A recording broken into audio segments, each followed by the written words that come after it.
Hello दोस्तों, आपका फिर से स्वागत है अपने चैनल स्टडीज ड्यूटी में।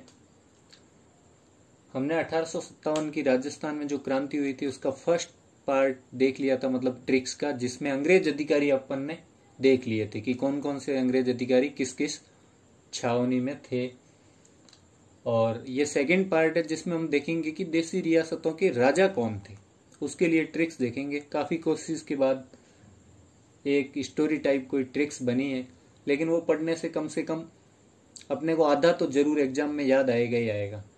तो अपन कैंसिल करके भी ऑप्शन का पता कर सकते हैं। वैसे ये वीडियो मैं बना चुका था, लेकिन भूल से क्लिक करने के बाद जब स्टार्ट किया वीडियो तो पता नहीं क्या हुआ, ध्यान न देने के कारण वो वीडियो बना ही नहीं, तब पूरा होने के बाद पता चला। तो अब शुरुआत करते हैं हम। तो पहले 3-4 छोटी सी ट्रिक्स बता देता हूं कि जैसे मेवाड़,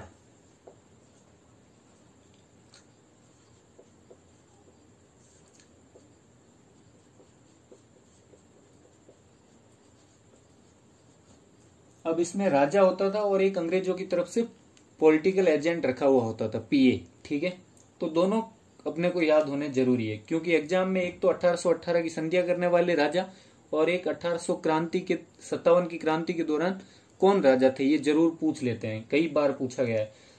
तो या फिर पूछ लेते हैं पॉलिटिकल एजेंट कौन था रियासत में अलग अलग में। तो मेवाड़, और ये ट्रिक्स मुझे इसलिए अच्छी लगती है क्योंकि इसमें नाम में ही पता चल जाता है कि हाँ, जब ऑप्शन देखेंगे तो नाम में ही अपना दिमाग क्लिक कर जाएगा। तो यहाँ पे जो पीए था वो था शोवर्स। अब स्पेलिंग में तो ई आता है, लेकिन अपने को अगर लिखना का है शोवर्स तो ज्यादातर लोग ऐसे ही लिखेंगे। और जो राजा था वो था स्वरूप सिंह। स्वरूप सिंह। तो देखो WAR, वार के टाइम, ये पता जरूर चल जाएगा कि 1818 की संधियों के दौरान नहीं, वार मतलब क्रांति के दौरान।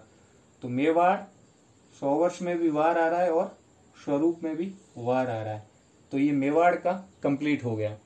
ठीक है, कि मेवाड़ का पीए शोवर्स, पूरा नाम इसका लियोनल शोवर्स था, और राजा था स्वरूप सिंह। और दूसरा देखते हैं डूंगरपुर।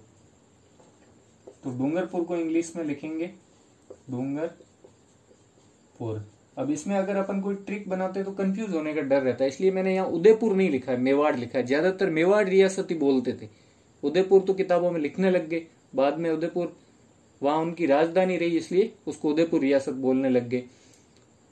अब डूंगरपुर का राजा था उदय सिंह। तो कई बार उदय डूंगर ऐसे याद रह जाता है, तो भूल से कहीं ये ना कर दे कि उदयपुर का राजा डूंगर सिंह था, ऐसा नहीं हो जाए। तो मेवाड़ का कंफर्म याद होना चाहिए कि नहीं, उदयपुर का राजा और मेवाड़, उदयपुर और मेवाड़ तो एक ही थे, और उनका राजा था स्वरूप सिंह। तो यहाँ डूंगरपुर, इसका राजा था उदय सिंह।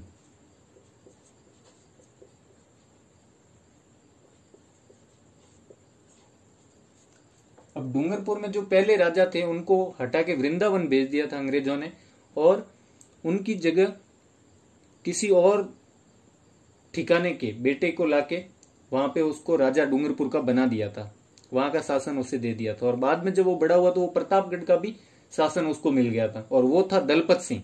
तो यहाँ का डूंगरपुर का शासन कौन संभाल रहा था? दलपत सिंह। लेकिन ये नाबालिग था उदय सिंह, और ये तय हुआ था अंग्रेजों और दलपत सिंह और उदय सिंह के बीच में कि 1858 में उदय सिंह को सारे अधिकार दे दिए जाएंगे शासन करने के। लेकिन उससे पहले ही 1857 में क्रांति होगी। लेकिन फिर भी अपने को राजा पूछे अगर डूंगरपुर के, तो अपने को उदय सिंह लिखना है, और प्रतापगढ़ का पूछे तब अपने को लिखना है दलपत सिंह। जबकि दोनों जगह संभालते कौन थे? दलपत सिंह ही संभालते थे। तो तीसरा, अब इसको याद रखने का तरीका DUUD। तीसरा है प्रतापगढ़। ये सब राजस्थान के दक्षिण में है, ये डिस्ट्रिक्ट्स, ये रियासत है उस टाइम थी। तो प्रतापगढ़ और दलपत, तो दलपत और प्रताप में भी पत, दलपत और प्रताप में भी पत। ये ऐसे याद रखना है। तो 3 चीजें अपने को याद होगी, क्योंकि जो मैं ट्रिक बताऊंगा स्टोरी टाइप की, उसमें भी इनकी भी साथ में आएगी ट्रिक्स, लेकिन वो थोड़ी सी याद न रहे या अजीब लगे तो ये याद रख लेना, ठीक है। अब उस ट्रिक की शुरुआत करते हैं अपन। हमें एक स्टोरी सोचनी पड़ेगी। जब 1857 की क्रांति हुई थी तो कोटा में क्या किया था क्रांतिकारियों ने, राजा को बंदी बना लिया था और वहां जो पॉलिटिकल एजेंट था उसकी हत्या कर दी थी। ये सही घटना है, लेकिन अपने को इस पे काल्पनिक घटना और जोड़नी है।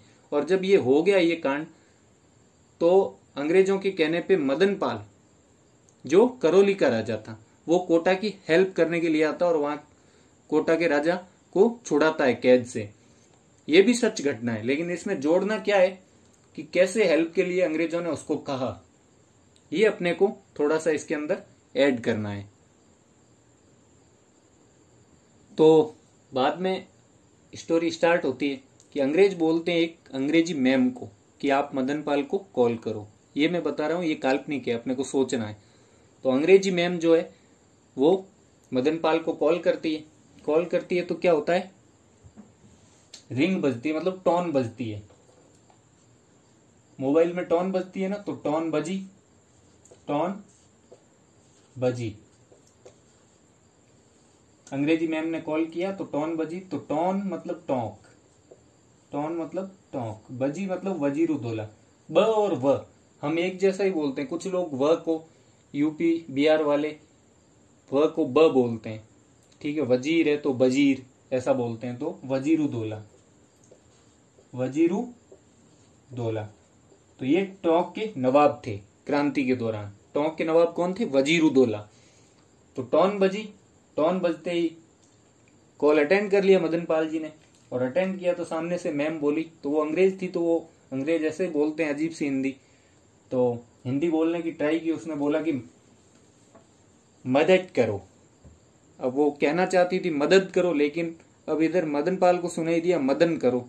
अरे मदन, उसका नाम ही मदन था। उसने सोचा मदन करो क्या करना है भाई, बताओ तो सही। मदन करो, मदन करो, और क्या करूं? तो कि मदद करो, अच्छा हेल्प करो। तो दूसरा था मदद करो,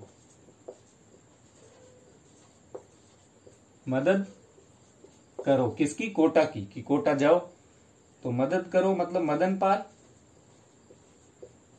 और राजा कहां का था, करौली का, ठीक है। अब वो भी थोड़ा शायराना अंदाज में बोला मदन पाल अंग्रेजी मैम को देख के कि मदद तो कर देंगे, लेकिन दिल का पता दो। क्या बोला, आपके दिल का पता दो। तो दिल का, इसकी हम छोटी ट्रिक्स देख चुके हैं। दिल का पता दो। पता मतलब प्रतापगढ़, दिल मतलब दलपत, दिल मतलब दलपत, ये दलपत सिंह, और पता दो मतलब प्रतापगढ़, ठीक है। अब जब ये बोला दिल का पता दो, तो सामने से मैम क्या बोलती है, ऊ दे दूंगी। ऊ तो दे दूंगी, ऊ दे दूंगी। ऊ बंगाल और बिहार साइड में ऊ और ई, अपन मूवी देखते हैं तो अपन ने सुना होगा कि ई काम कर दो, तो ऊ काम मुझसे नहीं। ऊ मतलब वो, ई मतलब ये। तो ऊ दे दूंगी मतलब दिल तो दे दूंगी, वो तो मैं दे दूंगी। तो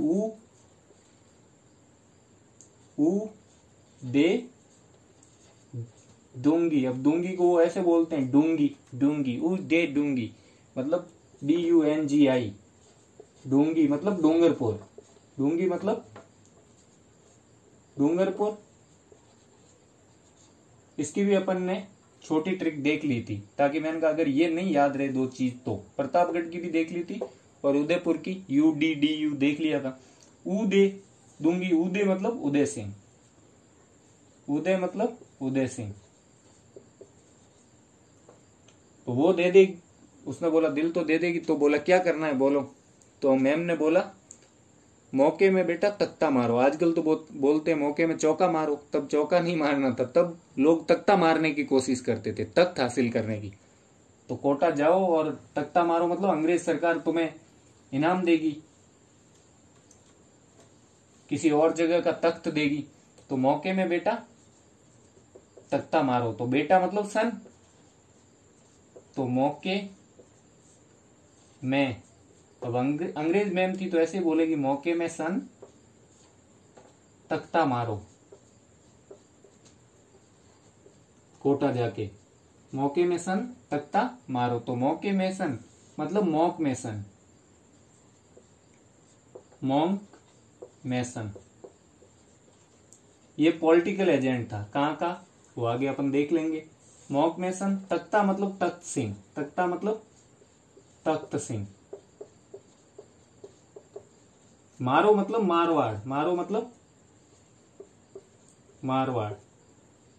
अब मारवाड़ मतलब जोधपुर आ जाए तो भी सेम ही है, जोधपुर, जैसे उदयपुर और मेवाड़ वैसे मारवाड़ और जोधपुर। मौके में सन तख्ता मारो, मौके में बेटा क्या करना है, तख्ता मार लो कोटा जाके। तो ये याद हो गया अपने को, या मौके में सन तख्ता जोड़ो अगर जोधपुर याद करना हो तो। 5। अब छठी, अब इतना जब बोला तो हमारे जो बना थे मदन पाल जी, उनको क्या हो गया, वो तो लवर थे एकदम, तो उनको प्यार हो गया, प्रीत हो गई, प्रीत को पकड़ लिया उन्होंने। तो छठा है लवर बनाने, लवर इतनी बात सुनते ही लवर बनाने झाली प्रीति, झाली मतलब झाला मतलब पकड़ा मारवाड़ी में, लवर बनाने झाली प्रीत, प्रीत मतलब प्रेम, मारवाड़ी में प्यार को प्रीति बोलते हैं। लवर मतलब अलवर, बना मतलब बने सिंह। अब इसमें कंफ्यूज मत होना, एग्जाम में कई बार क्वेश्चन लोग गलत करके आते हैं, बने सिंह की जगह विनय सिंह आए तो भी सेम ही है। जैसे एक बार जैसलमेर के बारे में क्वेश्चन पूछा था, उसमें दूधा दे दिया जबकि पढ़ाया गया था क्लास में दुर्जन साल, तो दुर्जन साल का ही नाम क्या था, दूधा था दूसरा नाम। तो बने सिंह, कई किताबों में विनय सिंह, तो बने सिंह विनय सिंह एक ही है, ये जरूर याद रखना। क्रांति के टाइम ये राजा थे अलवर की। तो लवर मतलब अलवर, बना मतलब बने सिंह, झाली प्रीत तो झालावाड़, प्रीत मतलब इंग्लिश में लिखना पड़ेगा, जब हिंदी में नहीं समझ में आए कुछ कि इसका क्या बनेगा। वैसे तो प्रीत देखते ऑप्शन देखते पता चल जाएगा कि प्रीत पृथ्वी सिंह, तो प्रीत मतलब पृथ्वी सिंह, पृथ्वी सिंह। तो इसमें भी पहले क्या आता है, प्रीत, पृथ्वी सिंह में भी प्रीत, तो झाली प्रीत। तो ये 6 हो गई ट्रिक्स। अब 7वीं है, जब प्रीत हो गई तब क्या करेंगे, जो हमारे लवर बनाए वो तैयार होंगे, तैयार होके जाएंगे, मिलेंगे, शादी करने की कोशिश करेंगे, फिर सुखी जिंदगी गुजारने की कोशिश करेंगे। तो 7वीं ट्रिक है, इसकी भी अपन ने छोटी वाली ट्रिक देख ली है, उसमें मेवाड़ था, इसमें झील लिखा है, मतलब उदयपुर, उदयपुर मेवाड़ सेम है, ये जरूर याद रखना। झील में शॉवर, झील में क्या लिया, शॉवर ले, स्वरूप हुआ, स्वरूप हुआ, तैयार हुआ पूरी तरह से, अपना रूप निखारा। झील में शॉवर ले, झील में शॉवर ले स्वरूप हुआ। तो झील मतलब उदयपुर, झीलों की नगरी उदयपुर है। शॉवर मतलब लियोनल शॉवर्स, जो पॉलिटिकल एजेंट था, पीए। और स्वरूप मतलब स्वरूप सिंह।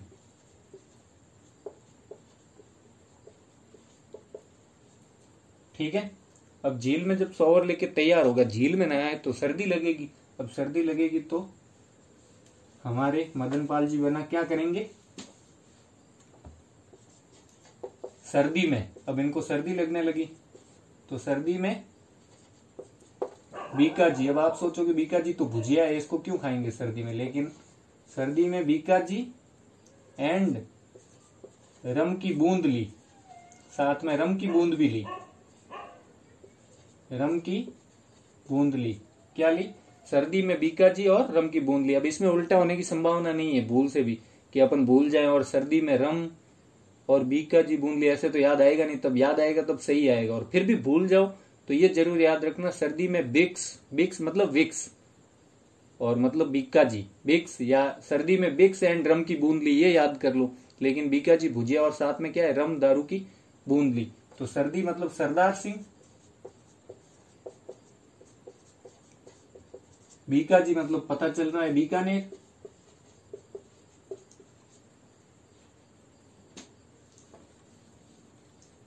और रम RAM लिखना है, यहाँ पे स्पेलिंग RUM होती है शायद, RAM राम सिंह।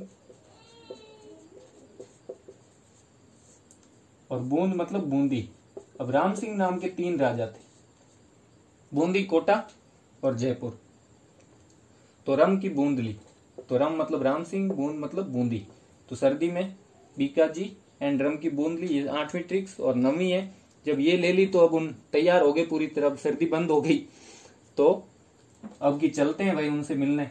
तो रेमंड का सूट पहन लिया उन्होंने। 9वां,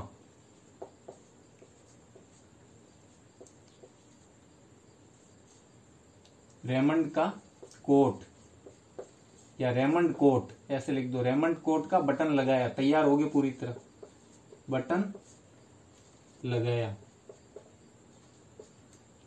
तो रेमंड मतलब RAM, इतने से अपने को मतलब है सिर्फ रेमंड, रेमंड के नाम में RAM मतलब राम सिंह, रेमंड से राम सिंह। कोट मतलब कोटा, इसी को बंदी बनाया था। ये पूरी स्टोरी इसी की चल रही है और मदन पाल की। और बटन मतलब वो पॉलिटिकल एजेंट जिसकी हत्या कर दी गई थी कोटा में, बर्टन। क्या नाम है इसका? बर्टन। ज्यादातर पॉलिटिकल एजेंट के नाम न पे खत्म होते हैं, कहीं ऐसा नहीं हो कि ऑप्शन में एक नाम न पे और बाकी दूसरे पे हो। सिर्फ सोवर्स और सिरोही का एजेंट है JD हॉल, उसको छोड़ के ज्यादातर नाम न पे खत्म होते हैं। तो अगर नहीं कुछ याद आए तो कम से कम न वाला टिक करना जिसके लास्ट में न हो, और किस्मत खराब हो सबके लास्ट में न हो, फिर तो सही पता होना चाहिए। तो बटन मतलब बर्टन, बर्टन था PA।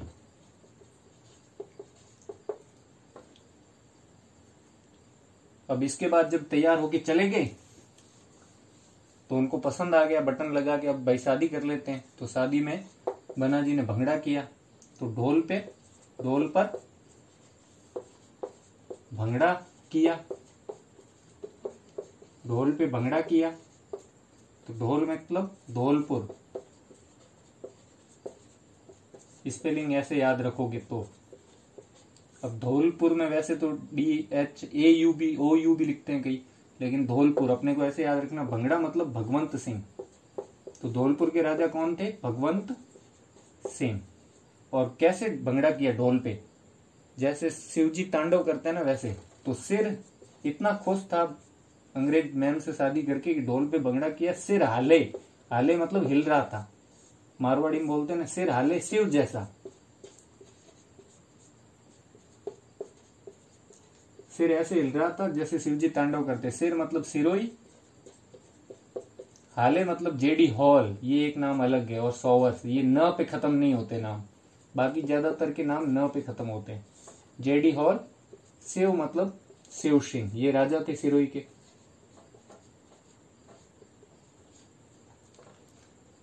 अब सिर हाले शिव जैसा भंगड़ा वंगड़ा करके शादी हो गई, तो घर में क्या हो गया? लक्ष्मी का वास हो गया, मतलब शादी कंप्लीट हो गई। तो 11वां है लक्ष्मी का वास। बस इतना इतना भी एक बार पढ़ा हुआ होगा ना तो एग्जाम में जरूर क्लिक होगा कि यार ऐसा कुछ था। बस थोड़ा सा याद आते ऑप्शन में तो सिंपल है। लक्ष्मी का वास, वास मतलब वास। अपन व ब ट्रिक्स के लिए एक ही लेके चलेंगे, क्योंकि बोलने में भी लोग एक ही बोलते रहते हैं। लक्ष्मी मतलब लक्ष्मण सिंह, लक्ष्मी मतलब लक्ष्मण सिंह।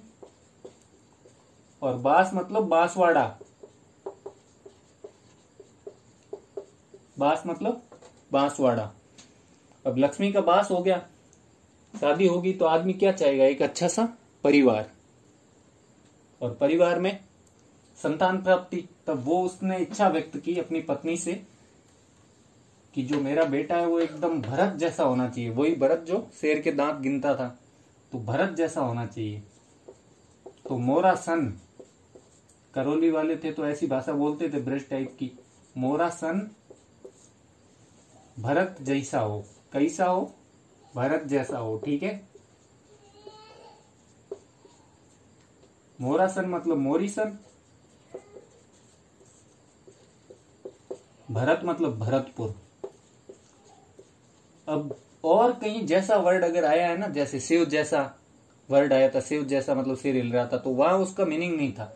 लेकिन भरत जैसा यहाँ इसका मीनिंग है, क्योंकि यहाँ अब राजा का नाम तो दिख ही नहीं रहा कि ये तो पीए है मॉरिसन भरतपुर का। और यहाँ एक खास बात और बता दूं, कई जगह पीए जेपी निक्सन भी लिखा मिलता है अंग्रेजों की किताबों में। वो इसलिए लिखा मिलता है कि इसको हटाने की बात चल रही थी और इसको हटाने वाले थे। इसने काम करना भी वैसे बंद कर दिया था एक तरह से, लेकिन औपचारिक रूप से उसको निक्सन को बनाया नहीं गया था। वो कैप्टन था सिर्फ, और भूमि बंदोबस्त वगैरह के लिए वहां पे आया था, और जब क्रांति हुई तो वहीं था, वो भूमि बंदोबस्त कर रहा था, इसलिए उसको भी सेना लेके जानी पड़ी थी। और फिर वो आगरा भाग गया था, इसलिए अंग्रेज लेखकों ने उसको मान लिया था, और ज्यादातर अंग्रेज अफसरों ने भी उसको पॉलिटिकल एजेंट मान लिया था और बोला भी था कि वहां एजेंट वो था, क्योंकि इसको हटाने की बात चल रही थी। लेकिन हटाया नहीं गया था, सिर्फ लेटर लिखा गया था, कंफर्म नहीं हुआ था। तो राजा कौन थे भरतपुर के? जैसा मतलब जसवंत सिंह।